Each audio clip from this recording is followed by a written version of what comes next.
The ages, years of 3 government officials when they died in office were 55, 44, and 61. We're going to complete parts A through D.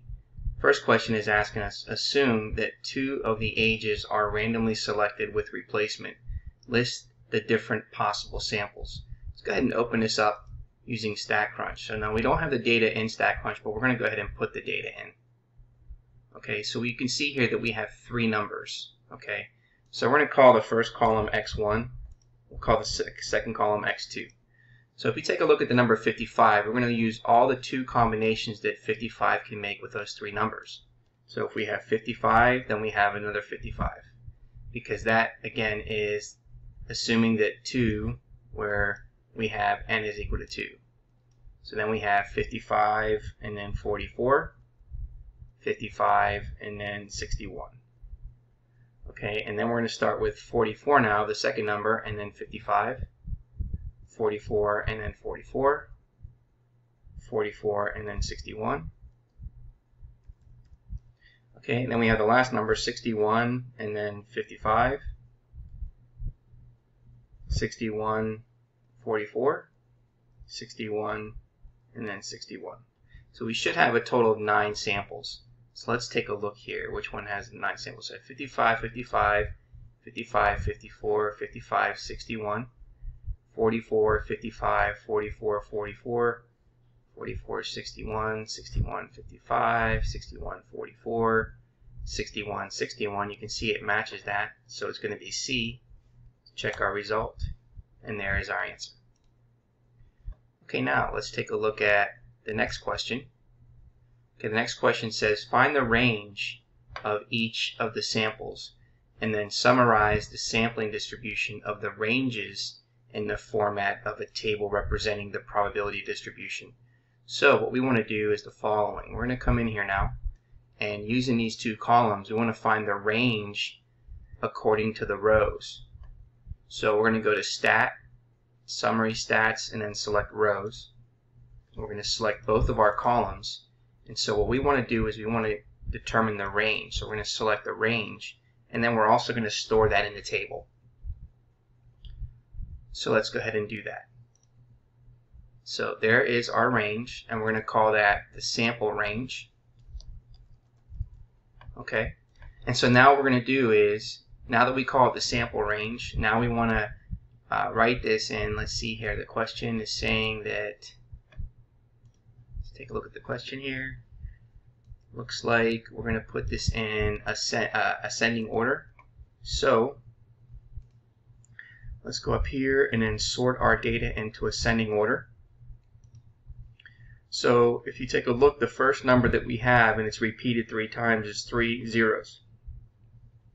So the sample range we first get is 0, and then we're going to go ahead and put in our fraction, and then we have a total of 9 samples, so it's going to be 3 out of 9 for our probability. Okay. Next one, we have 2 6s, so we're going to put in 6, and then since there's 2 of them, we have a probability of 2 out of 9. Then we have 2 11s, so we're going to go ahead and then select the 11, and then put in 2 out of 9 since there's 2 of them. And then over here we have 2 17s, so therefore there's 2 ranges that have a 17, and we're going to go ahead and put that 2 out of 9. Now we probably need to simplify the fraction up here for the 3 over 9, so we're going to go ahead and then simplify that as 1 over 3, and now we can check our answer, and there are our results. Okay, now let's go ahead and continue. Okay, now it says compare the population range to the mean of the sample ranges and choose the correct answer below. Okay, so the new column that we created is the sample range, and we're going to go ahead and find the mean of that. So we're going to find the mean of this column. So we're going to go to Stat, Summary Stats, and then go to Columns. We're going to select the column that we just created, which is the sample range, and we want to find the mean of that. And then we're going to select Compute. So there is the mean of the sample range. Okay, now what we need to do is, now we're going to create a new column which is called the population range, and that is all three numbers that we have, which represents the population in the question. So we have 55, 44, and then 61. Okay, and now we need to compare that to the population range. So we're going to go to Stat, Summary Stats, and then go to Columns. And now we're going to go ahead and select the population range. Okay, and then we're going to find the range for that. Okay, so there is the range for the population. So we can see that the mean of the sample ranges, which is 7.555, is not equal to the population range of 17.